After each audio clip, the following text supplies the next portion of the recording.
നിങ്ങൾ കേട്ടുകൊണ്ടിരിക്കുന്നത് മലയാള ജാലകം. മലയാള ജാലകത്തിൽ ഇന്ന് നിങ്ങളോടൊപ്പം ബിസ്മി പാലാട്ടിയാണ്.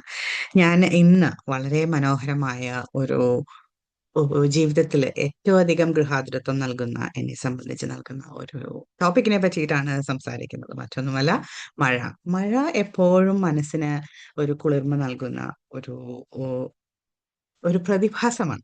പ്രകൃതിയുടെ ഒരു പ്രതിഭാസം. ഒരു പക്ഷേ നമ്മുടെ ജീവിതത്തിൽ വളരെയധികം പ്രാധാന്യം നൽകുന്ന ഒരു ഒരു സമയം കൂടിയാണ് ജൂൺ മാസം, അല്ലെങ്കിൽ ഇടവപ്പാതി എന്ന് നമ്മൾ വിളിക്കുന്ന ആ ഒരു മെയ് അവസാനം മുതൽ ജൂൺ തുടങ്ങുന്ന കാലഘട്ടങ്ങൾ. നമുക്കറിയാം, നമ്മൾ കേരളത്തിലായിരുന്നു ജീവിച്ചിരുന്നതെങ്കിൽ, എൻ്റെ കുട്ടിക്കാലത്തൊക്കെ കേരളത്തിലായിരുന്നു എൻ്റെ ജീവിതം. 25 വയസ്സ് വരെ ആ സമയങ്ങളിൽ മെയ് ജൂൺ എന്ന് പറയുന്നത് ഏപ്രിലിലെ ആ കൊടും വേനൽ, അല്ലെങ്കിൽ മെയ്യിലെ ആ ഒരു സൂര്യന്റെ ആ അതിശക്തമായ കിരണങ്ങൾ കഴിഞ്ഞ് ആ ജൂൺ മാസത്തിലെ വളരെ നനുത്ത, അല്ലെങ്കിൽ ഒരു പക്ഷെ ശക്തമായ ഒരു മഴയുടെ ജീവിതത്തിലോട്ട് കടക്കുന്ന ഒരു മാസമാണ് നമ്മൾ പറയുന്നത് ഇടവപ്പാതി എന്ന് പറയുന്നത്. വളരെയധികം മനോഹരമായിട്ട് പ്രകൃതിയെ സ്നേഹിക്കാൻ പറ്റുന്ന ഒരു ഒരു മാസമാണത്. പക്ഷെ അതോടൊപ്പം തന്നെ മഴയുടെ ദുർഘടങ്ങൾ നമ്മുടെ ജീവിതത്തിൽ ഉണ്ടാകാറുണ്ട്.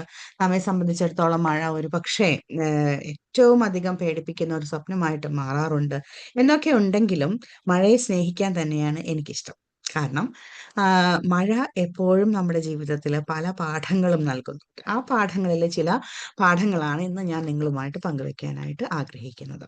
പ്രത്യേകിച്ച് മഴയെ നമ്മൾ കാണുമ്പോൾ നമുക്കറിയാം, ആ, മഴ പെയ്യുമ്പോൾ അല്ലെങ്കിൽ വെള്ളം നൽകുമ്പോഴാണ് ഒരു വിത്ത് മുളയ്ക്കുന്നത്. അതുകൊണ്ട് തന്നെ നമ്മൾ ഈ ഒരു ജൂണിൽ നിന്ന് നോക്കുമ്പോൾ നമുക്ക് ഇടവപ്പാതി കഴിയുമ്പോഴാണ് കർഷകർക്കാണെങ്കിലും ആ മഴയുടെ ദുർഘടങ്ങളുണ്ടെങ്കിലും പല ഭാഗങ്ങളിലും നമുക്ക് ആ ഒരു വെള്ളം ആവശ്യമുള്ള സമയം വരുന്നതും. അപ്പൊ അതില് ഒരു മെയിൻ ആയിട്ടുള്ള ഒരു പോയിന്റ് ഞാൻ എടുക്കുന്നത് the humility of that seed. നമ്മളിപ്പോ ആ ഒരു തീർച്ചയായിട്ടും നമുക്ക് എപ്പോഴും നമ്മൾ പറയുന്നതാണ്, നമ്മള് എന്താ വിത്ത് താഴെ വീണ് ആ, അഴുകിയാൽ മാത്രമാണ് ആ വിത്തിന് മറ്റൊരു ജീവനായിട്ട് മറ്റുള്ളവർക്ക് നൽകാനായിട്ട് സാധിക്കുകയുള്ളൂ. അപ്പൊ ആ ഒരു വിത്തിന്റെ ആ ഒരു ഹ്യൂമിലിറ്റി ഏറ്റവും അധികം പ്രാധാന്യം ഉള്ളത് തന്നെയാണ്. കാരണം എന്ന് വെച്ചാല്, പ്രത്യേകിച്ച് ഇടവം ആ ഒരു മാസത്തിൽ നമ്മൾ ആ ഒരു വിസ്റ്റം ഓഫ് സീഡ് എന്ന് പറഞ്ഞ് മനസ്സിൽ പല കാര്യങ്ങളും വരുന്നുണ്ടെങ്കിലും, എന്റെ മനസ്സിൽ ഏറ്റവും ആഴമായിട്ട് ആയ തലങ്ങളിലേക്ക് നമ്മളെ കൊണ്ടുപോകുന്നു എന്നൊക്കെ നമ്മൾ പറയുന്നത് പോലെ, എന്റെ മനസ്സിലോട്ട് എപ്പോഴും വരുന്ന ഒരു കാര്യം, നമ്മള് ആം, എ- പറയാറുണ്ട്, ട്രൈ എന്നുള്ള ഇംഗ്ലീഷ് വേർഡിന് പ്രത്യേകിച്ച് അർത്ഥമില്ല, അല്ലെങ്കിൽ അത് നമുക്ക് പ്രാവർത്തികമാക്കാനായിട്ട് ബുദ്ധിമുട്ടാണ്. കാരണം ഐ വിൽ ട്രൈ എന്ന് നമ്മൾ എപ്പോഴും പറയും, പക്ഷെ ആ ഒരു ഐ വിൽ ട്രൈ എന്നുള്ള ഒരു ആക്ഷൻ നമ്മൾ പ്രത്യേകിച്ച് എടുത്ത് കാണിക്കാനായിട്ട് ബുദ്ധിമുട്ടായിരിക്കും. ഒന്നില്ലെങ്കിൽ നമ്മൾ ചെയ്യണം, ചെയ്യാതിരിക്കണം. അതിന്റെ ഇടയിലുള്ള ആ ഒരു ടൈം, അല്ലെങ്കിൽ ആ ഒരു പ്രോകാസ്റ്റിനേഷനെ ആയിരിക്കും ഒരു പക്ഷെ നമ്മൾ ട്രൈ എന്ന് പറയുന്നത്. അപ്പം അതുപോലെ തന്നെയാണ് നാം നമ്മുടെ ജീവിതത്തിന്റെ വളർച്ചയെ ആലോചിക്കുമ്പോൾ, ഈ ഒരു മനസ്സിനെ ഏറ്റവും തട്ടുന്ന, ആ ഒരു ഹാർട്ടിൽ തട്ടുന്ന ഒരു പോയിന്റ് എന്ന് പറഞ്ഞാല്, മഴ വരുമ്പോൾ ആ മഴയിൽ നനുത്ത ആ ഒരു വിത്ത് ഒരിക്കലും പറയത്തില്ല, ഇത് ഞാൻ ഇനി വളരാൻ ഉദ്ദേശിക്കുന്നില്ല. കാരണം എനിക്ക് വളരെയധികം മഴ, ആവശ്യത്തിലധികം മഴ കിട്ടി. എനിക്ക് ചുറ്റുമുള്ള എൻ്റെ ആ ഒരു ഭൂമി നനുത്ത് പാകത്തിനായിരിക്കുകയാണ് എനിക്ക് വളരാനായിട്ട്, തഴച്ചു വളരാനായിട്ട്. പക്ഷെ ഞാൻ ഈ വർഷം വളരുന്നില്ല എന്ന് പറഞ്ഞ് ആ ഒരു വിത്ത് നിൽക്കുമോ എന്നാണ് ഞാനിങ്ങനെ ആലോചിക്കുന്നത്. കാരണം എപ്പോഴും നമുക്കറിയാം, വിത്തിന്റെ ഒരു ഒരു പക്ഷേ ഉറക്കെ പറയുന്നതും, അതല്ലെങ്കിൽ മനസ്സിൽ കരഞ്ഞുകൊണ്ട് പറയുന്നതുമായിട്ടുള്ള ഒരു യെസ് ഉണ്ടെങ്കിൽ മാത്രമാണ് ആ ഒരു വിത്ത് അതിൽ നിന്ന് പുറത്തു വന്ന്, അല്ലെങ്കിൽ തന്നെ തന്നെ ആ ഹൈഡ് ചെയ്തിരുന്ന വിത്ത്, ആ ഒരു ജീവൻ ആ സീഡിന്റെ അകത്തിരിക്കുന്നത്, അതിനോട്ട് പുറത്തു വരാൻ വേണ്ടിയിട്ട് ഒരു യെസ് ആവശ്യമാണ്, അല്ലെ, ആ സീഡിന്റെ ഭാഗത്തു നിന്ന്. ഈ നല്ല മഴ പെയ്യുന്ന സമയത്ത് ആ ഒരു വിത്ത് പറയുവാണ്, മഴയൊക്കെ സുഖമാണ്, ഞാൻ മഴയെ സ്നേഹിക്കുന്നു, മഴയുടെ ശബ്ദം എനിക്ക് ഇഷ്ടമാണ്, മണം എനിക്ക് ഇഷ്ടമാണ്, മഴ നൽകുന്ന ആ ഒരു ഭൂമി എനിക്ക് നല്ല സുഖമാണ്, കാരണം ചൂടൊന്നുമില്ല, തണുപ്പാണ്. പക്ഷെ ഞാൻ വളരാൻ ഉദ്ദേശിച്ചിട്ടില്ല. ഞാൻ എന്റേതായിട്ടുള്ള ആ ഒരു കവർ, അല്ലെങ്കിൽ ആ ഒരു സ്വതസിദ്ധമായ എൻ്റെ ആ ഒരു ഒരു ചട്ടക്കൂടിൽ നിന്ന് പുറത്തു വരാനായിട്ട് ഞാൻ ഉദ്ദേശിച്ചിട്ടില്ല എന്ന് പറയുകയും, തനിക്ക് ഞാൻ അങ്ങനെ എന്റെ ചട്ടക്കൂടിൽ നിന്ന് പുറത്തു വരികയാണെങ്കിൽ അത് മറ്റുള്ളവർക്ക് ഒത്തിരിയേറെ ഉപകാരം നൽകുന്ന കാര്യങ്ങൾ ഉണ്ടാകും എന്ന് അറിഞ്ഞിട്ടും അത് ചെയ്യുന്നില്ല എന്ന അവസ്ഥ നിങ്ങളൊന്ന് ചിന്തിച്ചു നോക്ക്. അവിടെയാണ് ആ ഒരു വിത്തിന്റെ മഹാത്മ്യം നമുക്ക് മനസ്സിലാകുന്നത്. താൻ ഇല്ലാതായാലും ഞാൻ ഇല്ലാതാവുന്നതിലൂടെ മറ്റുള്ളവർക്ക് നന്മയുണ്ടാകും എന്നുള്ള ആ ഒരു മഹത്തായ ഒരു വലിയ ഒരു ഉപദേശമാണ് ഈ വിത്ത് നമ്മെ പഠിപ്പിക്കുന്നത്. ആ ഹ്യൂമിലിറ്റിയാണ് നമ്മുടെ ജീവിതത്തിലോട്ട് നാം ഏറ്റെടുക്കേണ്ടത്, അല്ലെങ്കിൽ ഞാൻ ഏറ്റെടുക്കാനായിട്ട് ശ്രമിക്കുന്നത്. കാരണം എന്താ വെച്ചാൽ, നമ്മുടെ ജീവിതത്തിൽ നമ്മൾ പല കാര്യങ്ങളും ചെയ്യാനായിട്ട് ശ്രമിക്കും. ആ ശ്രമം എന്നുള്ളത് തന്നെ പല രീതിയിലുള്ള പ്രോക്രാസ്റ്റിനേഷൻസ് ആയിട്ട്, അല്ലെങ്കിൽ നമ്മൾ ചെയ്യാനായിട്ട് തുടങ്ങും, അല്ലെങ്കിൽ പ്ലാൻ ചെയ്യും, അല്ലെങ്കിൽ പലരുമായിട്ട് സംസാരിക്കും, ഒരുപക്ഷെ ഒന്നോ രണ്ടോ പ്രാവശ്യം ചെയ്തു നോക്കും. പക്ഷെ അതൊരു വ്യക്തമായ ഒരു ധാരണയില്ലാതെ, അല്ലെങ്കിൽ വ്യക്തമായ മികവുകളില്ലാതെ പോകുമ്പോൾ അവർ തീർച്ചയായിട്ടും ഇനി അത് ചെയ്യണ്ട എന്നുള്ള തീരുമാനത്തിലെത്തും. അവിടെയാണ് ഈ ഒരു വിത്തിന്റെ ഹ്യൂമിലിറ്റി നമ്മൾ പഠിക്കേണ്ടത്. ഒരുപക്ഷെ വിത്ത് വളരെ നാളുകളായിട്ട് ആ ഒരു മണ്ണിൽ നിൽക്കുന്നുണ്ട്, കിളിർക്കാനായിട്ട് ആകുന്നില്ലായിരുന്നു. കാരണം ആ മഴയുടെ സാമീപ്യം ഇല്ലാതിരുന്നു. മഴ വന്നപ്പോൾ ആ നനുത്ത മണ്ണില് മഴയുടെയും കൂടെ കുളിർമ വന്നപ്പോൾ വിത്തിന് വിത്തിന് വളരെ എളുപ്പത്തില് തന്റെ ആദ്യത്തെ ചെറിയൊരു കുമിള പൊളിച്ച് അതിന്റെ ആ ഒരു ചട്ടക്കൂടിൽ നിന്ന് പുറത്തു വരാനായിട്ട് ആകും.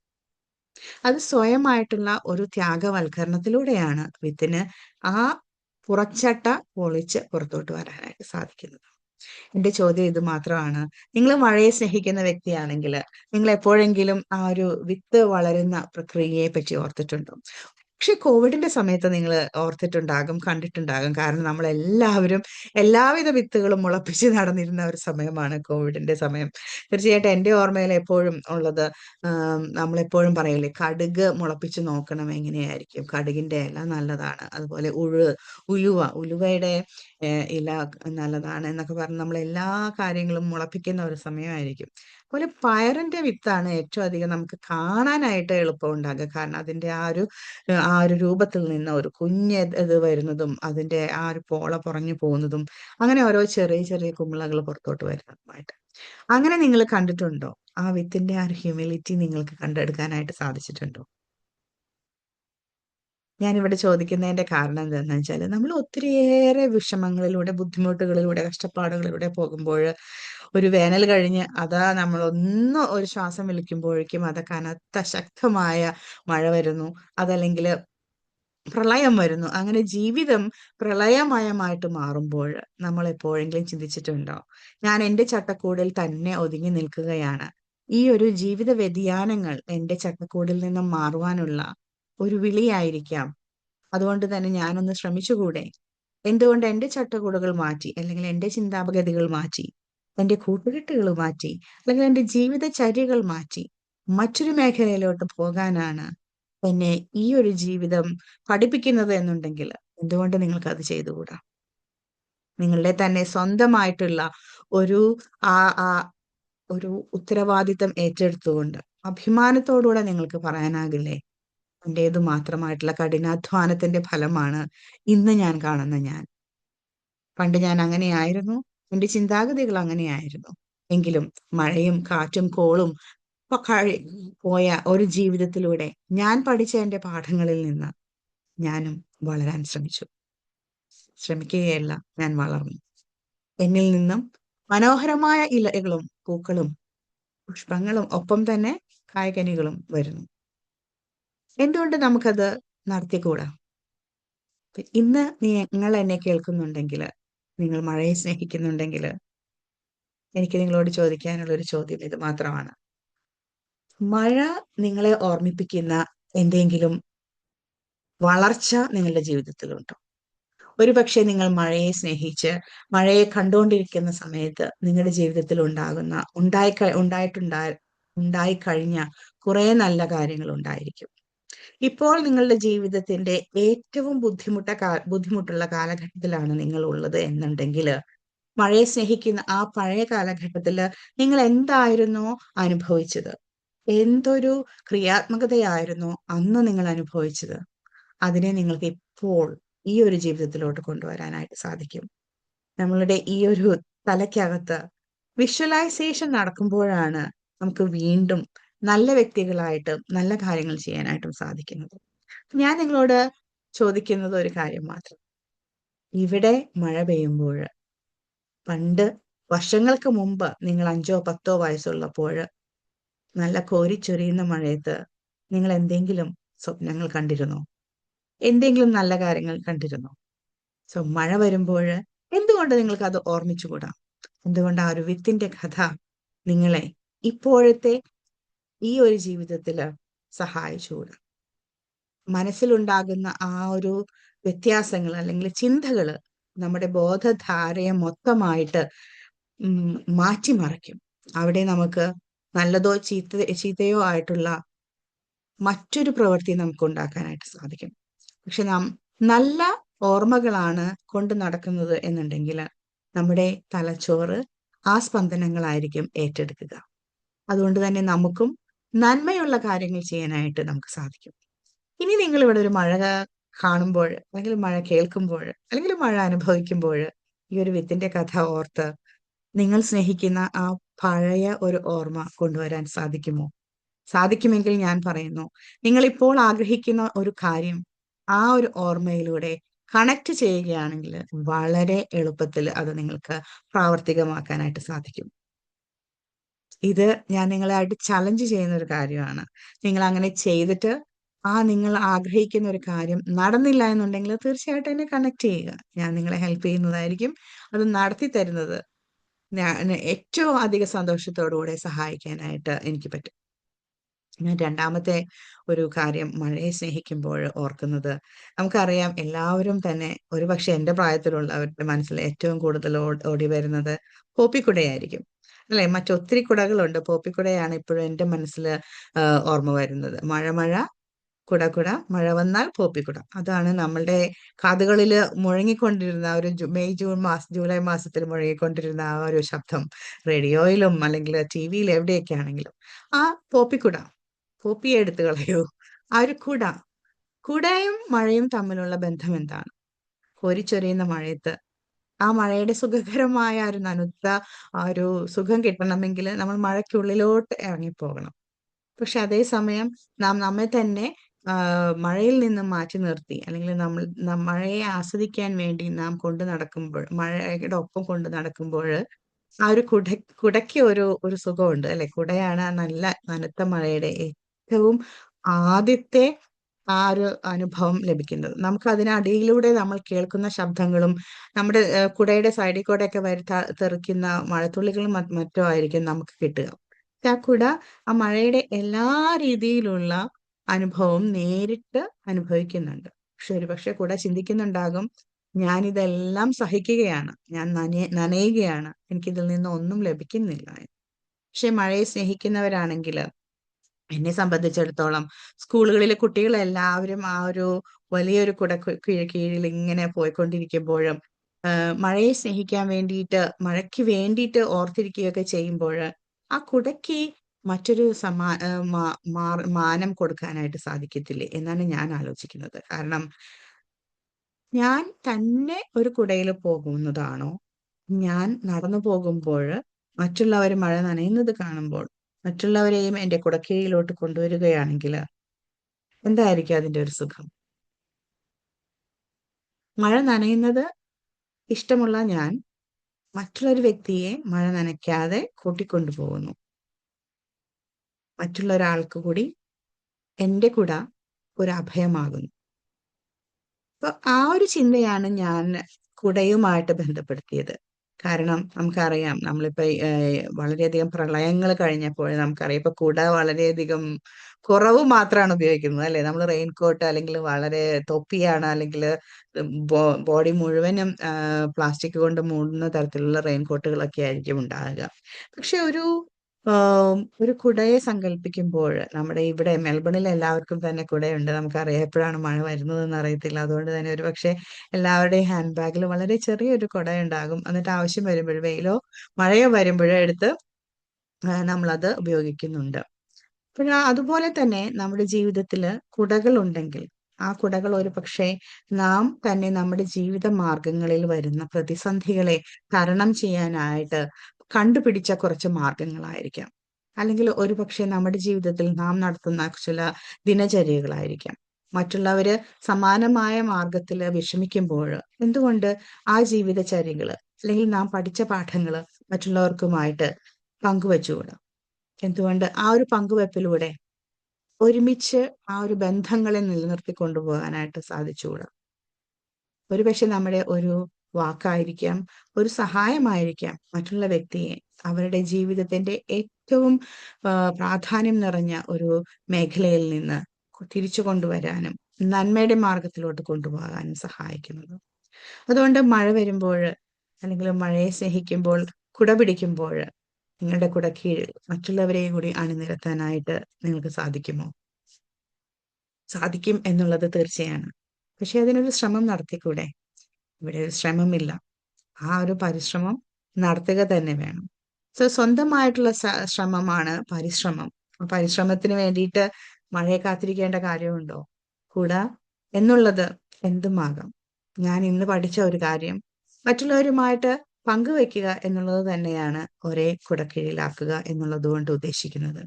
അതുകൊണ്ട് ലോകം മുഴുവനുമുള്ള മനുഷ്യർക്ക് സമാധാനവും സന്തോഷവും നൽകാൻ ഒരു ചെറിയ വിളക്ക്, ഒരു ചെറിയ മെഴുകുതിരി നാളം നിങ്ങൾക്ക് കൊണ്ട് തെളിക്കാനായിട്ട് കഴിയുന്നുണ്ടെങ്കിൽ അതല്ലേ മഴ നമ്മെ പഠിപ്പിക്കുന്നത്?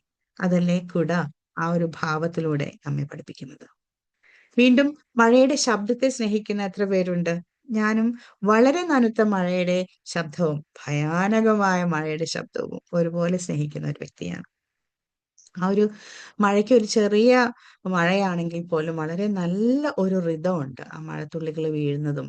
വളരെ ശക്തമായ മഴയാണെങ്കിലും വളരെ ചെറിയ മഴയാണെങ്കിലും അതിൽ ആ ഒരു പ്രത്യേകമായിട്ടുള്ള ആ ഒരു റിതം നമുക്ക് മനസ്സിലാക്കാനായിട്ട് സാധിക്കും. നമുക്കറിയാം നനുത്ത മഴയുടെ ശബ്ദങ്ങൾ നമ്മുടെ ഉപബോധ മനസ്സിനെ എൻ്റെ ഏറ്റവും അടുത്ത എൻ്റെ മനസ്സിന് ഏറ്റവും അധികം സമാധാനം നൽകുന്ന, കുടുംബത്തിന്റെ ഭാവം നൽകുന്ന മേഖലയിലോട്ട് എൻ്റെ മനസ്സിനെ കൊണ്ടുപോകുമെന്ന് ശാസ്ത്രം പറയുന്നുണ്ട്.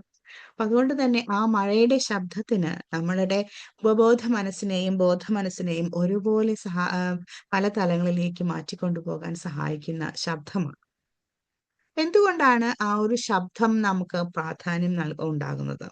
നമ്മുടെ തന്നെ ഹൃദയത്തിൽ നാം ഏറെ കേട്ട് സുഖം അനുഭവിച്ച അല്ലെങ്കിൽ സ്വസ്ഥത അനുഭവിച്ച ശബ്ദങ്ങള് വീണ്ടും കേൾക്കുമ്പോൾ നമ്മുടെ ഭയാനകമായ ജീവിതത്തിൽ നിന്ന് നമ്മെ കൊണ്ടുപോയി നമുക്ക് ശാന്തത നൽകുന്ന ഒരു അനുഭവം നമ്മുടെ തലച്ചോറിന് നൽകാനായിട്ട് സാധിക്കും.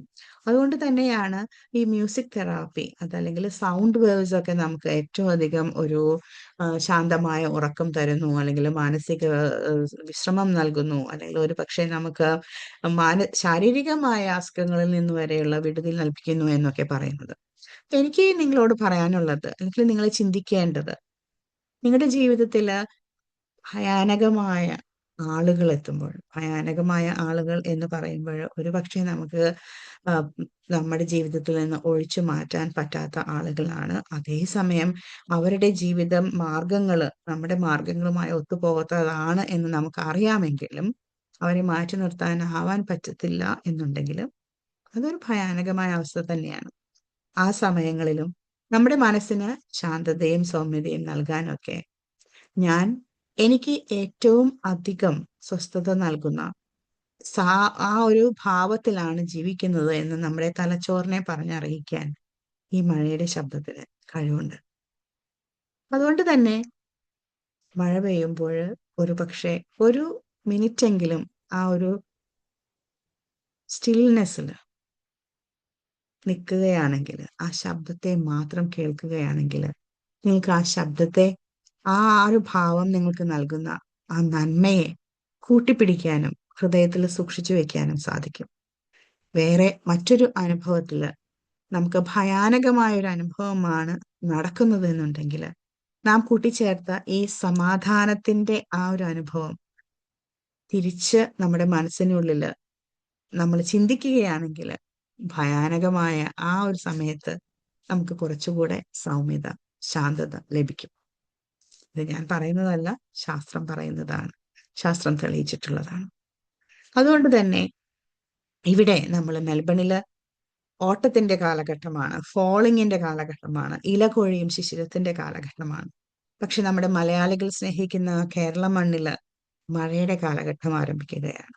അതുകൊണ്ട് തന്നെ നമ്മുടെ മനസ്സിൽ നമ്മുടെ ആദ്യത്തെ 7 വർഷങ്ങളിൽ കൊത്തിവെച്ച, കുറിച്ചുവെച്ച, കേട്ടറിഞ്ഞ ശബ്ദങ്ങളും അല്ലെങ്കിൽ കോലാഹലങ്ങളും അനുഭവങ്ങളുമായിരിക്കും നമ്മളെ ഈ ഒരു വർഷങ്ങളിൽ, ഈ ഒരു സമയത്ത് ഏറ്റവും അധികം സഹായിക്കുക. അതുകൊണ്ട് തന്നെയാണ് മഴയെ സ്നേഹിക്കാനും മഴയെ പറ്റി ചിന്തിക്കാനും ഞാൻ നിങ്ങളോട് ആഹ്വാനം ചെയ്യുന്നത്. മഴയെ സ്നേഹിക്കുന്ന നിങ്ങൾക്ക് എങ്ങനെയാണ് ആ മഴയെ ഈ ശിശിരകാലത്തിലേക്ക് കൊണ്ടുവരാനായിട്ട് സാധിക്കുക? ഒന്ന് ശ്രമിച്ചു നോക്കാം. ശ്രമിച്ചു നോക്കുമല്ലോ. അത് തന്നെയാണ് നിങ്ങൾ ചെയ്യേണ്ടത്. ഇനിയൊരു മഴ ഇവിടെ വരുമ്പോൾ ഈ 3 കാര്യങ്ങൾ: മഴയില് നനത്ത് തന്റെ ചങ്ക് പൊട്ടി മറ്റുള്ളവർക്ക് വേണ്ടി വളരുന്ന ഒരു വിത്തിന്റെ അനുഭവം, മഴയിൽ സർവ്വതും സ്വയം ഏറ്റെടുത്ത് മറ്റുള്ളവർക്ക് നന്മ നൽകുന്ന കുടയുടെ അനുഭവം, മഴയുടെ ശബ്ദം ഹൃദയത്തെ ഗൃഹാതൃത്വത്തിന്റെ മേഖലയിലേക്ക് കൊണ്ടുപോകുന്ന അനുഭവം.